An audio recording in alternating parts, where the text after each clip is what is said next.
Hello and welcome to Uncommon Knowledge. I am your host, Jabari Evans, Assistant Professor of Race and Media at USC-Columbia, as well as visiting scholar, RSM, Berkman Klein Center here at Harvard. Now, for those who are new to this podcast, I'm grateful to have you join me as I talk with scholars, journalists, and media makers about their work as it concerns race in journalism, new media, and mass communication. Today's guest is Dr. James Riley. He is an assistant professor of business administration in the organizational behavior unit at Harvard Business School. He's also the founder of Blackbox Lab, which explores the promise of data, digital, and design in respect to contemporary understandings of Blackness and business and digital space, as well as market platforms. Now, his research examines the role of status, norms, and social valuations, as well as organizational culture in innovation-driven organizations. He earned his Ph.D. from MIT's Sloan School of Management, and he also holds a master's from London School of Economics. Welcome to the pod, and also welcome to the Berkman Klein Center, Dr. Riley. Thank you so very much, Dr. Evans. I am so grateful to be here for this opportunity to build on the preamble you just laid out for us, which is, what is the conduit through which Black scholars expose themselves and their work to various audiences to help that work become better, but also to have that work reach audiences as immediately as possible, because there is a lot, like you said, educating, whether that's from your collaborators to your advisors or to the reviewers and editors at journals, to your students, why your particular fascination with the intersection of business, of culture, of race and technology is something worth exploring from the perspective of how might it address systemic inequities. Yeah.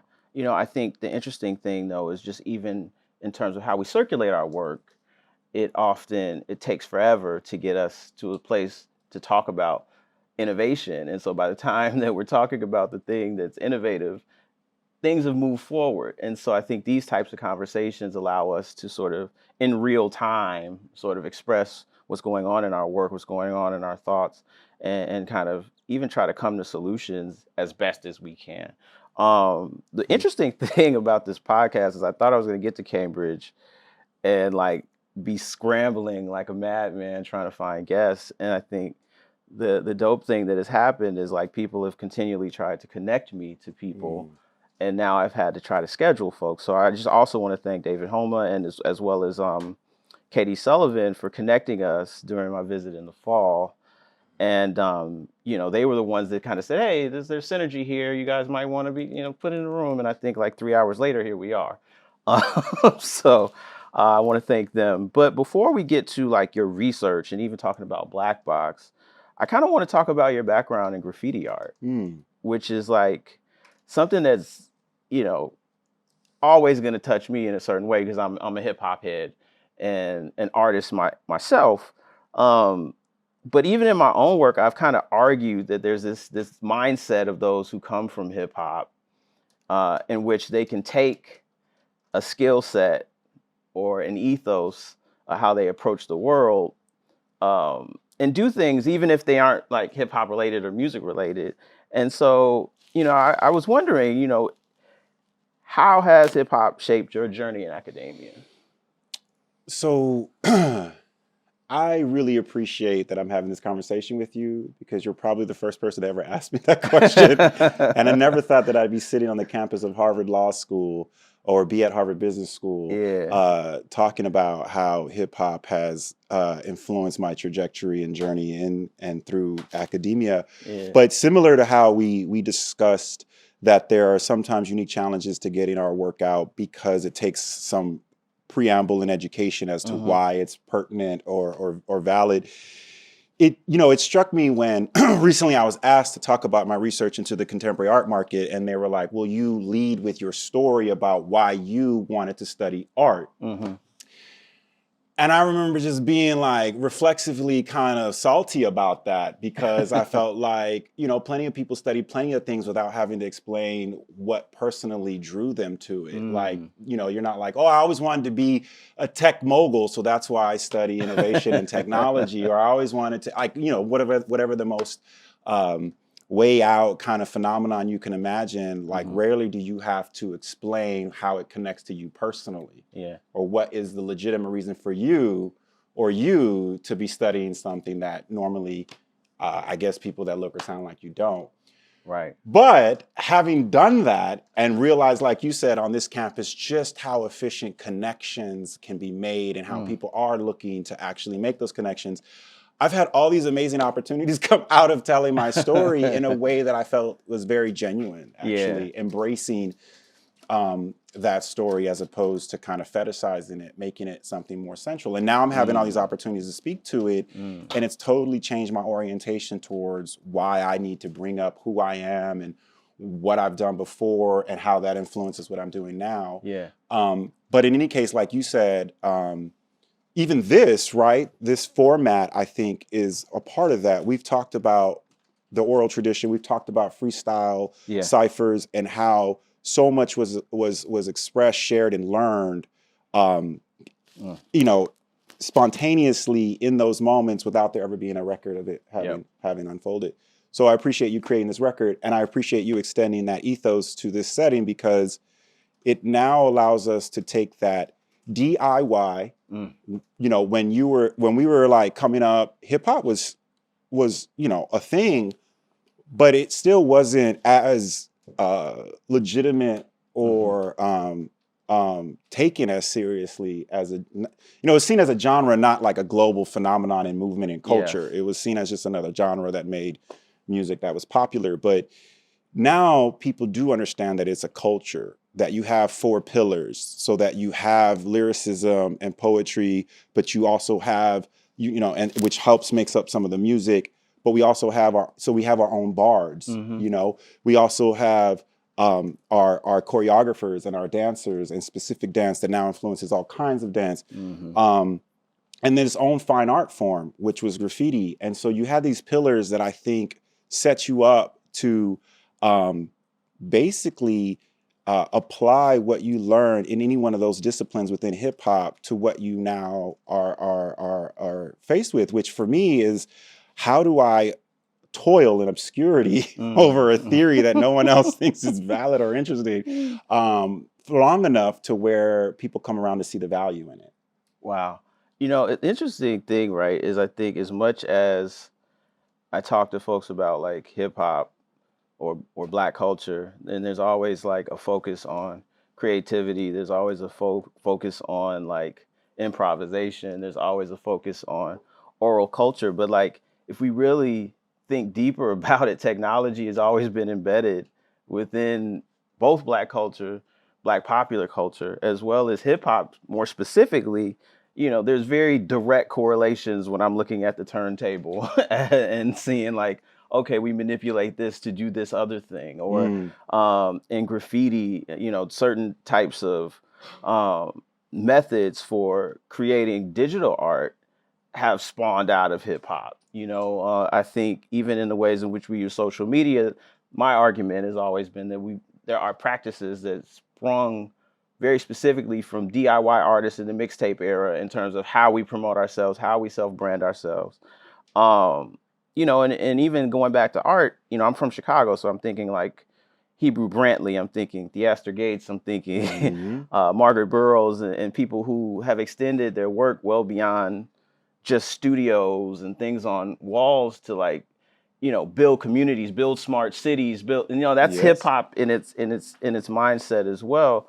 And I was talking to Andre Brock, and he says something here where he said, art serves as a technology that both expresses Black joy, but also takes the oppressions of Black people as fuel for innovative and inventive social practices.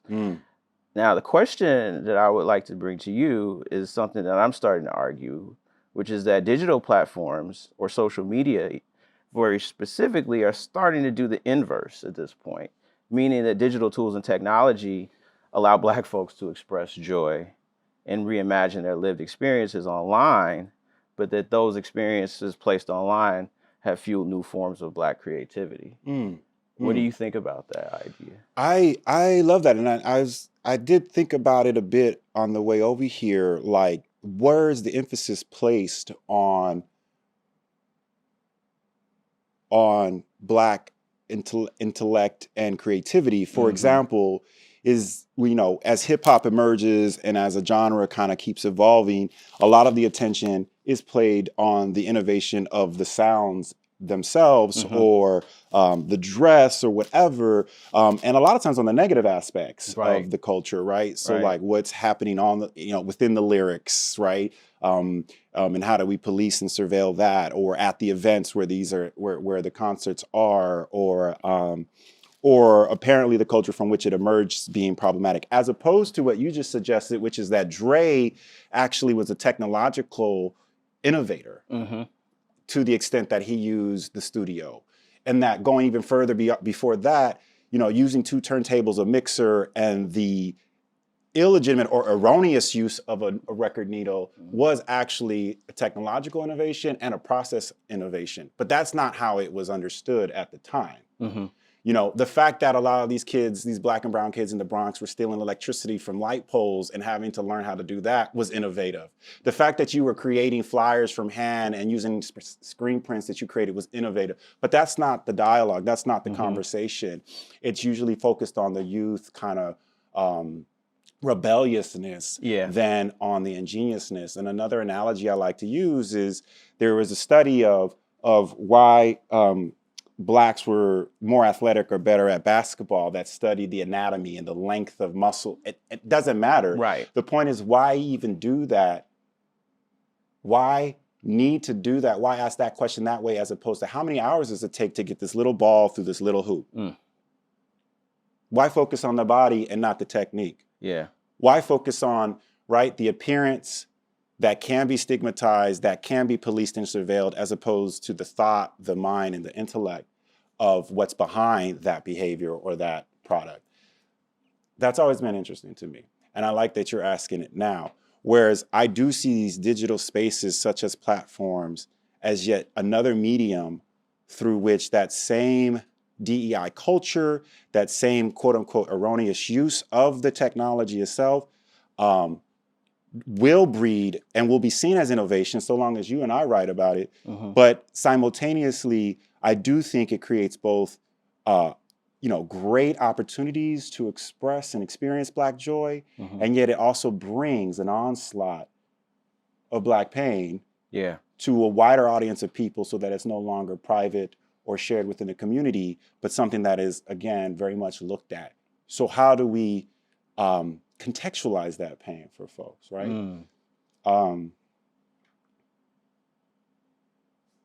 It can be tough. I think I was having, a couple of conversations, one with Catherine Knight Steele, who wrote a phenomenal book called Digital Black Feminism, and then also with a colleague of mine, Wesley Stevens, and both of them were talking about this thought that, like, when Blackness is rendered most legible in these spaces, social media, digital media, influencer culture is the first thing that comes to mind. But it's this idea of fame, fame, whether it comes through, athleticism, fame, whether it comes through being a comedian, fame, whether it comes from being on OnlyFans. This is how, we're rendered as, like, oh, we use social media to promote ourselves and to showcase our athletic ability, or the fact that we can entertain, or that we are sexual. But the ways in which that visibility is gone about is strategic. And it's also those strategies have been used by others, and platforms have also taken these strategies and implemented them. So why does it seem, and this is definitely a loaded question, not one I expect you to be able to answer fully, but I would love your opinion on it. Thank you for warning me before, because I'd attempt to. Right? I mean, it seems like, okay, Black creators harness clout in social media. That's understood. And so they're definitely power users, but this is the thing that I say is how do they become powerful in the business of social media platforms? No, I love that. And I want to go back to something you said about, a Chicago native, Theaster Gates. Mm-hmm. And for those of you who are familiar with his art, he's a fine artist, very successful artist, Black artist, Yeah. who has done things like repainted W.E.B. Du Bois study and visualizations of Black America, but just as like paintings as opposed to statistical data regressions and visualizations. Mm-hmm. He's done things that really play on this notion of what you think he is or who you think he is as a Black person, Right. versus like the narrative he's going to craft for you through his art, and plays into some of those stereotypes and things that have seemed to sell for Black folks, like Black pain, for the voyeuristic to take in, and then turn it around on you when you realize he's actually like richer than you. Right? He's doing that with architecture too. He's doing that with architecture. Yeah. He's like rebuilt and reinstituted Black brick factories within the city limits of Chicago, both to create jobs, but also there's a lot of play on the notion of building Black foundations from Black bricks. And so he uses business, he uses the hustle and the need to provide for yourself and not be above that, to point out some of the hypocrisy, ironic, irony in the art world and art market today. Also using that, like, so he's supposed to be this kind of artist in the background. He's very much in the forefront, leading his studio as a business. And I think that plays with what's acceptable and what you expect from Black creators. So I think that will continue on digital platforms to the extent that you got to eat. And you sometimes have to play roles, and some roles are riskier than others, and some people love to consume. So you're going to continue to put out work that people demand from you. But I don't think that having more celebrities and having more really interesting, cool artists is the answer, right? Those are the exceptions. We don't need more exceptional people, right? Because exceptions are just that. And really, I think when we go back to think about how Blacks will contribute to digital transformation and platforms that can create entire markets, it's not so much by being participants on them, and their creation comes through being on the platform, but by being behind the platform. Right. Your work shows that youth would erroneously, use the platform in a way the designers had not intended, because they were never a part of the sample of who was going to be using this in the first place. Right. But these companies are smart enough to see how the youth is using it and then co-opt it and integrate it into the platform. And that's great. And everybody's happy. But who created that innovation on that platform for how to hashtag, how to uplink, which is what your work shows. Sorry that I'm like speaking to your work, but that's not taken again as an innovation or a strategy. That's taken either as some natural ability for being creative and or just like innate, and they stumbled upon it, as opposed to something that was very articulated and conscious when they were doing it. So the idea is to stop it being that way and bring people in the building and at the table and actually designing these technologies, and seeing those people as technologists, designers, that I think can make more of a difference, because it's not so much about being the user on it as it being the like creator of it. I've heard conversations, right, within media studies, communication studies, that, traverse this area. And I'm now hearing, as I've been here at BKC, far more conversations about how law intersects with this stuff. I'm interested to hear, like, when cases and instances like this are brought up, how that shows up amongst folks thinking about organizations, folks thinking about entrepreneurship, folks thinking about business in a place like this. Like, how is that received? Well, I think I have that. That's the question I have for the BKC is, so let's say that you are an entrepreneur who's building a platform. What are the things you need to have in place? What are the things you need to think about? Right. What are the things you could get caught up on? I think that, or even for example, when we talked about who gets to capture the value that's created on these in these organizations or on these platforms. Mm. And this idea that you can have smart contracts, but who figures that out? You know, who you go to figure out how you protect your work in these Yeah. platforms. Yeah. Are there things that are ready to go so that you have your own terms of agreement, like baked in to the fact that you are publishing on this platform, right? Like, do those things exist? Are there things that safeguard the users versus the platform designers and operators? I think those are really interesting things to think about. You know, something that the Blackbox Lab will be looking at is like this notion of tokens isn't so interesting because it's like some new genre of art.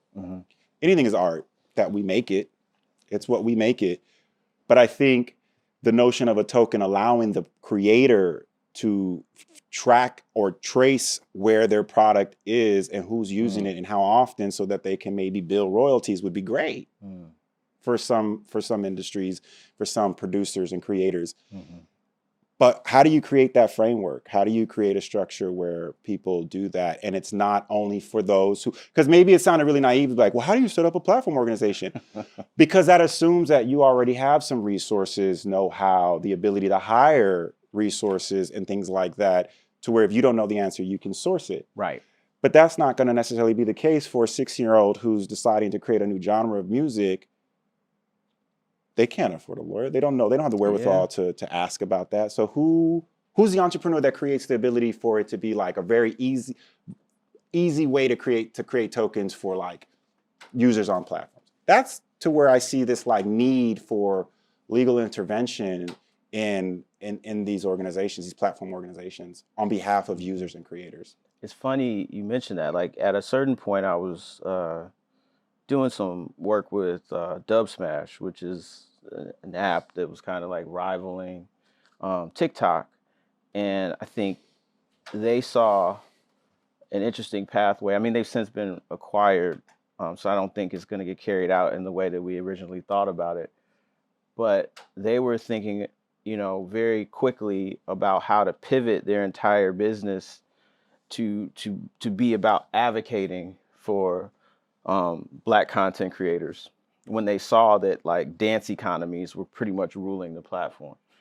And they were also seeing how dance trends that were coming from Dub Smash would then go, you know, Dub Smash was sort of like the G League and TikTok was like the NBA, right? And in making that shift, you know, part of what we were trying to do was do like this beta where like, you know, content creators could say, similar to guys, I guess like Patreon or OnlyFans, you could say, hey, like, I'll collaborate with you.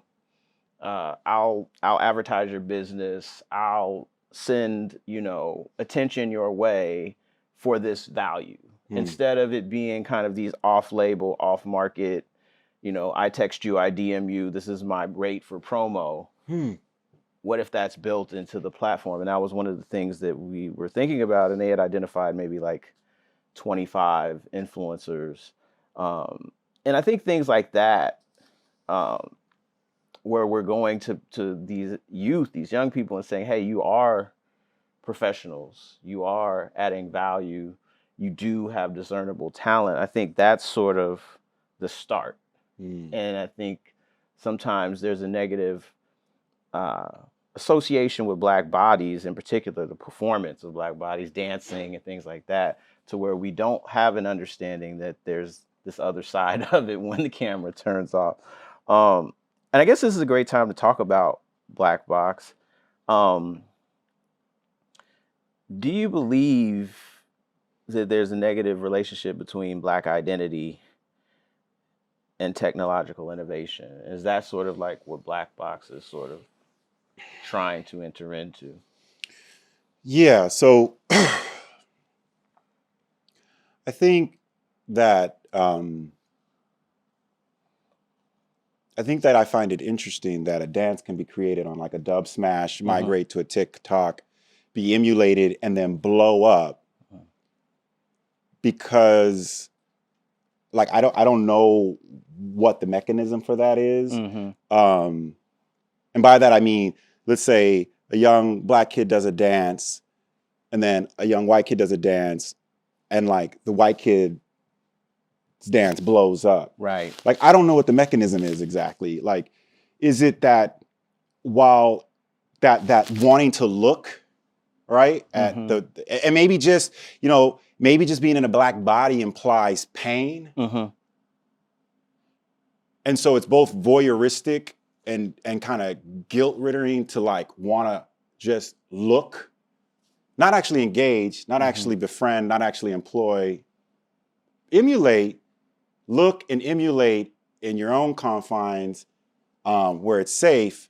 But like you know, people have conscience, they feel bad, so they'd rather look at this kid do it. Because at least they don't have to worry about all those implications now. I don't know, right? Like, I'm making up hypotheses right now as I speak. But the fact that that's the case, yes, is indeed problematic. Mm-hmm.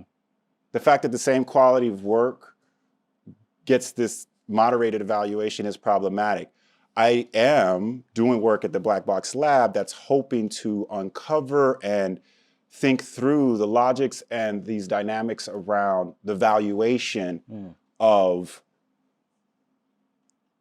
people. Right. Right. And while we were once very literally valued as a people for economic value, people are still valued in many ways today. Yeah. Who sits at the hierarchy of this criteria, this who is worth what? The entire term for Black Lives Matter is to speak to this idea that obviously we all are worth different things. Obviously, we're not all the same worth. Obvious being that some people are easily discarded and others preserved. Where is this happening? How is this happening? And without just like throwing out, you know, phrases that are meant to speak to this larger project, yes, but like literally, where do we create the narratives, the tropes? How do we create the images that now circulate online, that now can be created by robots based on the images we've already created? Like how is that happening so that when we see the white kid, the black kid, whether we realize it or not, we're assigning different values to those two children, to those people. And no one wants to talk about it that way because it's taboo, you know? Yeah. Yeah. No, I mean, it definitely is one of those things that I think, and I had this conversation a lot where I remember going on the job market in 2019 and it was all right. Got like 5 or 6 interviews, get to like, That's a good job market. but didn't get to the campus visit at all. Just first interview done. And I was like, okay, I got to go back to the drawing board. I need to figure out something else. You know, took some extra time, you know, then COVID hits. You go back around, same job market, you know, 6 campus visits. And I'd like to think it was that, you know, the work improved, is that I improved, and maybe to some extent it was that. But I think the common denominator that I was hearing amongst my friends was that George Floyd happened, right? So now we're more considerate of the person coming in saying, I'm thinking very specifically about Black issues.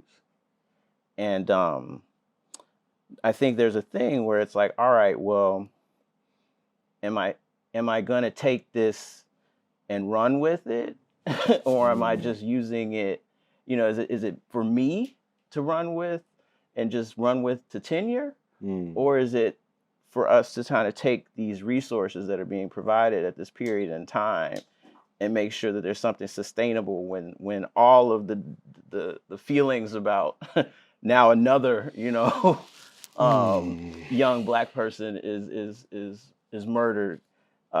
When those feelings die down, when the smoke clears, you know, can we build things that are sustainable, like Blackbox, like, you know, certain fellowships, certain pathways for scholars who are looking at this stuff, interdisciplinary, to thrive. Yeah. Because I think that's where, like, you know, ambition gets deaded when it meets these certain ceilings. do you think it's important that like scholars interface not only with each other but like with their broader communities, and maybe that's the part of the thing that's missing? Well, on some level, we have to. Like the fact that we were brought together is that we were both Black. We're not in the same discipline, Right. right? But I think that's actually that's necessary because I say it now. If you want to hire more Black academics, more Black scholars, if you want to attract them to your doctoral programs, you're going to have to look further afield than the quote unquote natural, feeder institutions or fields that go into it. So you're going to have to look further than economics, right? Because of the impediments you meet in high school and undergrad means that you think you need to become a social worker as opposed to a business school professor. Right. Or that Jerome Mackey, right, is now at McGill University, assistant professor of OB there. But he did his Ph.D. at the Harvard Graduate School of Education, but he was looking at executive search on the administrative side of education. That's really an organizational problem and question, and therefore something that all organizations, in fact, all businesses might care about, executive search.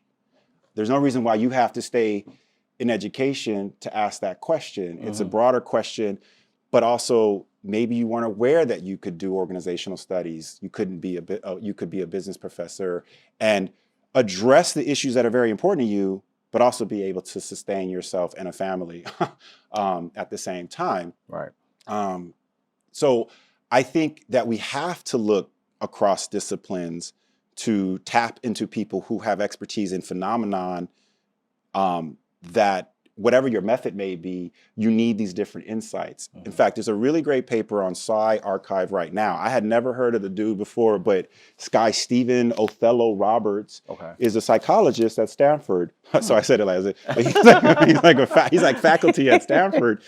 And I got sent this piece, and it's fascinating because it's like, I've never seen a piece like this published, but it's published now, or forthcoming, excuse me.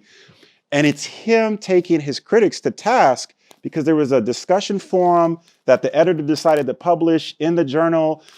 These older critics were criticizing his work. What he was looking at and what he was advocating for is that you need to have Black samples, not just subsamples. Right. You need to have Black scholars. You need these things that were seen as bringing ideological and political activism into a discipline. I highly suggest this paper because it literally is the thought and spirit behind the Blackbox Lab, which is at this particular moment in time, you can't separate the Professor Evans from the work that Professor Evans does. Right. Right. In fact, it's so difficult that people want me to tell them how not to separate me and how I did graffiti art growing up and why that interested me in contemporary art. You see what I'm saying? Because that's where we're at right now. It doesn't mean that's where we're always going to be, but it does mean that we need greater representation just for greater representation, but because that diverse perspective literally is what furthers our science. There are times when our sciences, both natural and social, reach they go beyond ferment and it becomes sclerotic because they're not bringing in fresh and new ideas. That takes an interdisciplinary approach. That takes having perspectives from very different corners of the world and, bringing them to the table and bringing them into the conversation without it being obvious that there's a connection there, right? So that I do think is super important and is the spirit behind the Blackbox Lab, which is, the fact that people don't associate Blackness with technological innovation makes no sense rationally. Is there like a specific, is there a barometer? Like, I think that's something that also I end up facing. When I talk about my work, is often it's like, all right, well, name an example. And I've gone now to be like, oh, well, Chief Keef is like a primary example that I have, right? G Herbo is another example that I have. Joe Freshgoods. These are just young people who are from Chicago who have figured out how to use the internet in ways that have made them millionaires, but did it with little to no means, little to no expert tools. There's others, Virgil Abloh, there's other individuals who have literally from my city who have done this time and time again. And I've had people, oh, that's coincidental. Oh, it's innate. Oh, that's because it's violent and people just like looking at violence. There's gangster rappers everywhere. So why are drill rappers the ones that are succeeding? And so, similarly, are there organizations that you're seeing that are the barometer for this thing that we're thinking about, or even moving in that direction?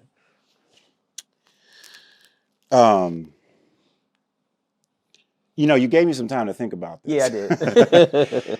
And I still am hard. I want to lean on the fact that I can't really endorse or promote any particular organization or business. Yeah. So Fair. I want to lean on that. But I do think there's a lot of interesting things happening that aren't about exposure, voyeurism, surveillance, contextualizing Black pain and making connections for people because it has nothing to do with them.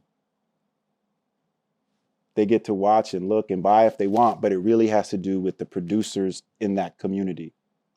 Now, that means that the audience you care about are your peers, not your consumers.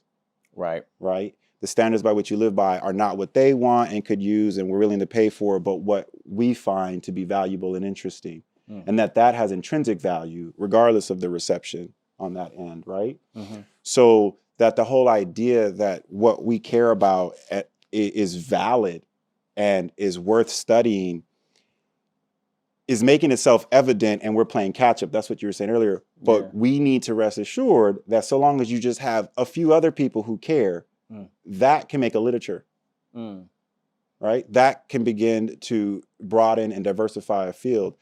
Do I think there are organizations that are particularly getting it right? No. We got a lot of work to do. I don't know that there's organizations getting it right. That's real. I think that there are organizations that are being started by Black founders and entrepreneurs, like our friend Jonathan Jackson, who has actually found and moved on from a media company, right, and is now looking for further opportunities globally to. And his business model wasn't about explaining, contextualizing, and engaging wider audiences. It was by and for Black audiences. But I think about Blavity, by the way, Blavity is a organization that I guess is part media company, part news aggregator. Yeah, and it's also an you guys are the experts. It's an ecosystem that was built for Black millennials from 18 to 30. They founded a conference called Afrotech that has grown exponentially. It was in San Francisco, now it's in Austin, and I think they've connected in some way, Black creatives to the startup community and sort of married that world in an interesting way. And they point out things we've kind of touched on in our talk, like about how, Africa Rising, right? Like they have music festivals that are like 40,000 people in attendance and it just goes off beautifully and it's amazing. And we don't know that it's happening. And that's not the image you have of what's popping in any given country on the continent. Right. But and that is where all the global, that's where the population growth is going to happen over the next, whatever they say, 20 to 50 years. So, I mean, I just think that there's so much opportunity for organizations to embrace people from further afield. So they may come to you from a different discipline or field, and you need to think about that. To recognize that if you're promoting certain things within your organization or on your sites, which that is your organization, it is the platform, it is the site, that even the smallest, most banal distinctions can value your producers and users differently. Who do you show first? How do you rank order them? What is your algorithm doing to favor or disfavor certain groups and producers? That's something you can think about. To be honest, it's all a black box to us. I don't know who does that very well. Right. I couldn't tell you. But I think that getting our ducks in a row in terms of what we're willing to do in obscurity for long enough for not only ourselves and our peers to care, but for the world to see the value in, it's not dependent on them valuing it, but can we work at what we think is important until other people can see the importance of it too? And that's something that an ethic a hip hop ethos brings to the table. Mhm. And it also is it was a genre that came from recombination, literally, Mhm. like the sampling, the Mhm. mixing, Mhm. right? Bringing in different uh, inspirations from different fields. It's all what we need to carry with us as we go through academia, because we're facing such complex and pressing problems that no one has the answer for. We're all going through things together that are entirely unprecedented: global pandemics, climate change on a scale no one in living memory has really witnessed. You know, uh, something that the death of the young man Tahir shows us is that it isn't just about color, but also about power and the worth of a human life, Mhm. and that you can internalize the value system that isn't even your own and act it out, because it doesn't matter that you're a part of you're a member of the group that's undervalued or disvalued. Right. And that's why I think it's really important to start thinking about, who do we associate with technology, with innovation? Who do we associate with the entrepreneur? Mhm. These are all images, right? People want to keep pointing out the individual racist engineer who creates the bias algorithm. Right. It doesn't take that. Mhm. The racism is systemic. Right. Do they know what that means? Right. That means it's not individual racists that are perpetuating it, Mm-mm. right? That means that if that engineer creates an algorithm that draws on the internet, guess what you're going to get? Racism. Right. Right. Because all of the material that algorithm is drawing on is already biased for centuries now. Mhm. It's no longer about finger pointing and finding an individual racist. It's about understanding that there's a system that is totally, all right, It's baked in. I mean, it's well, baked into it, and we need to address it on a systemic to level. your point, I don't even think the onus is it. I've started to have conversations very recently about intraracial racism that I think needs to be had as well, and especially when we start thinking about gender. Because I think I have so many conversations about Black Twitter, and I'm gonna put a pin in that. But all my conversations about Black Twitter, I say, well, really, it's Black women's Twitter, but we're not willing to go that far and give the credit where the credit is due, or even to give that the credit to the perspectives that men are giving that are often feminist perspectives, and draw it back to Black feminism. But that's a whole nother thing. I think in the context of rebooting social media, which is kind of why I'm here and why we're all here at this point in time. You know, what is one thing that we should be thinking about that's a pressing question for those who are thinking about copyright law, those who are thinking about like IP, those who are thinking about very specifically policy oriented questions.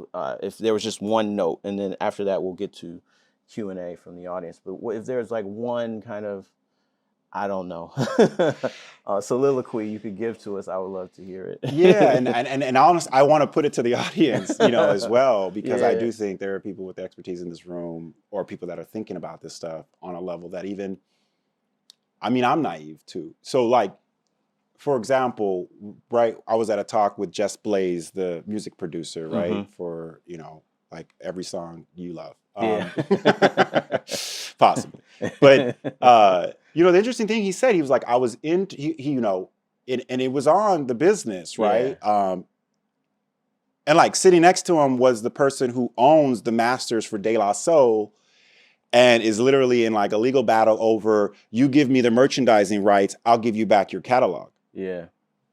Like that's literally we didn't talk about that at the talk though. Like, Mhm. you're holding my childhood like ransom. No, I'm kidding. But I think, but Jess Blaze was saying the way that he was able to capitalize on his career was like he interned for Tommy Boy, Yeah. who was De La Soul, just coincidentally, and was sat next to the fax machine, and the contracts would get faxed through, and he would just like read them really quickly. Mm-hmm. And then he started seeing that there were some longer and shorter contracts, and there were some better and more plain spoken contracts than others. Mm-hmm. And he became aware of that. Wow. And so he was able to, just like I said, just slow down and know you have a minute to like assert your rights, or to understand what your rights are, or how you might capture the value that you're helping to create, or that this is your time. Like, you don't have to give it away. I think we need that on a level that, like, do we need financial literacy courses? Yeah, sure. But maybe no. Like, maybe it's way more sophisticated than that. Maybe we just need help on, like, founding our businesses. We know how to count and save our money and spend it. But I do want to know how I get that in the first place. So I guess I'll say that, and now Just Blaze, I told you, is starting this video game company with his wife. She's the CEO. Yeah. And the gaming industry is bigger than the film and music industry put together. Exponentially, yeah. And they're trying to make sure that those voices, like that, those erroneous innovations aren't left out, that it's actually their table they're sitting at. What I think is that BKC, the Cyber Law Clinic, we're going to be having a luncheon soon, I think can play a very powerful role, already does, engaging communities who come to them and say, what are my rights on the internet for protecting the value that comes from what I create? That is for the lawyers to figure out. But I think, and the communication specialists and internet,